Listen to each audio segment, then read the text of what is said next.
ગોઠવા. નમસ્કાર, સુપ્રભાત. અમે બધા લોટસ નર્સિંગ કોલેજ થર્મલના વિદ્યાર્થીઓ છીએ. આજે અમે બધા ભેગા મળીને તમારી સમક્ષ કેન્સરની જાગૃતતા વિશે નાટક રજૂ કરીશું. તો તમને સરોને નમ્ર વિનંતી કે અમારું નાટક શાંતિથી નિહાળજો. તો આ નાટકમાં એક નાનકડું કુટુંબ છે, જેમાં સનાભાઈ, તેમના પત્ની અને 2 બાળકો રહે છે. આ નાટકમાં સનાભાઈને બીડી પીવાની ખોટી ટેવ છે. તો આપણે જોઈએ કે આ બીડી પીવાની ટેવ તેમને કેટલી ઊંચાઈઓ સુધી પહોંચાડે છે.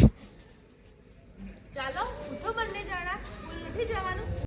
તો તેમનો તૈયાર થવા દીધી ખુશી બોલે છે. લો આ નાસ્તો, જાઓ હવે સ્કૂલ.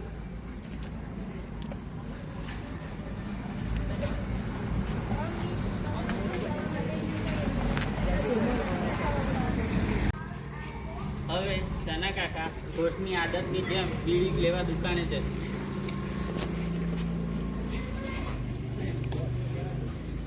લાવો દાદાભાઈ, થોડી બીડી પીતી અને ઉધાર લાવજો. સના કાકા, શું રોજ ઉઠ્યા એવા આવી જ જાવ છો? બાકીના પૈસા તો આપો. આપી દઈશ હવે, અત્યારે તો આવજો.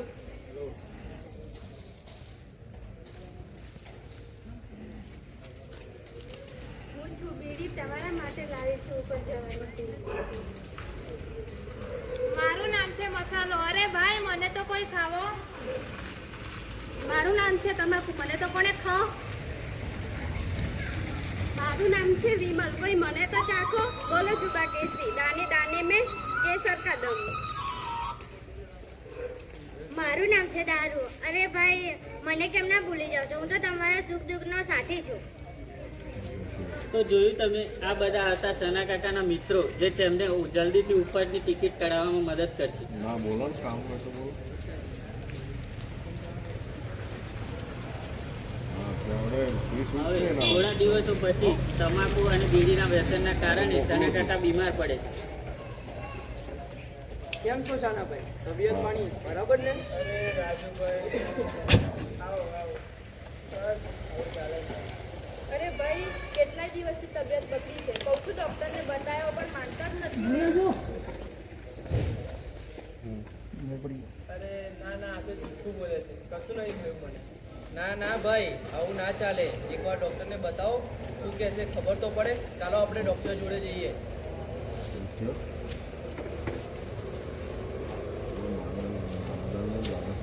સના કાકા તેમના મિત્ર અને પત્ની સાથે ડૉક્ટરને મળવા જાય છે.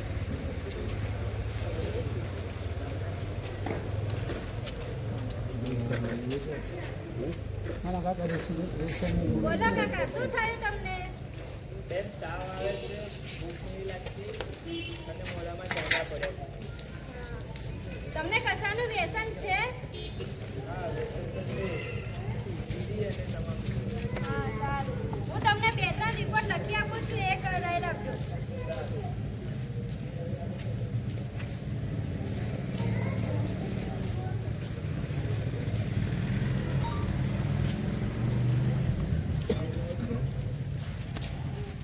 મેડમ, સના કાકાનો રિપોર્ટ આવી ગયો છે. હા, લાવો અને સના કાકાને બોલાવી લાવો. Okay madam. સના કાકા, મેડમ બોલાવે છે.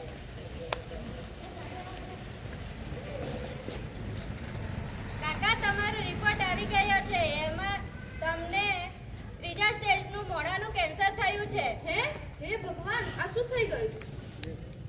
ગભરાશો નહીં. હું જે દવા લખી આપું છું એ લેજો અને નિયમિત ચેક કરાવવા આવવું પડશે. જો જરૂર જણાય તો ઓપરેશન પણ કરવું પડશે. કાકા, હવે આગળ જીવવું હોય તો તમારે આ વ્યસન બીડી અને તમાકુ છોડવું પડશે. બેન, ઓપરેશન અને દવાના કેટલા પૈસા થશે? ઓછામાં ઓછા 50 થી 60 લાખ તો થશે.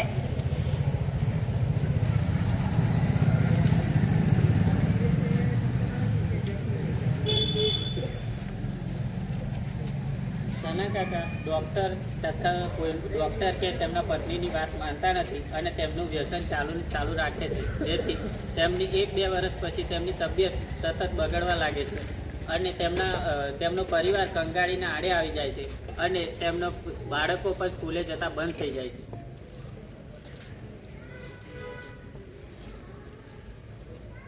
તમને આ શું થઈ ગયું? હું કહેતી કે આ બધું છોડી દો, પણ મારું માને કોણ?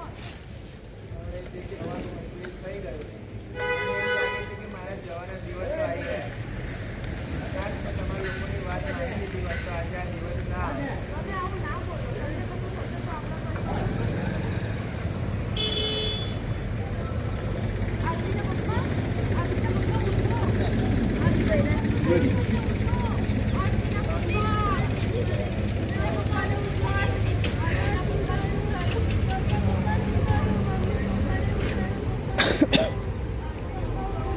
તો જોયું તમે લોકોએ એક બીડી અને તમાકુના વ્યસનના કારણે એક પરિવાર વિખૂટો પડી ગયો.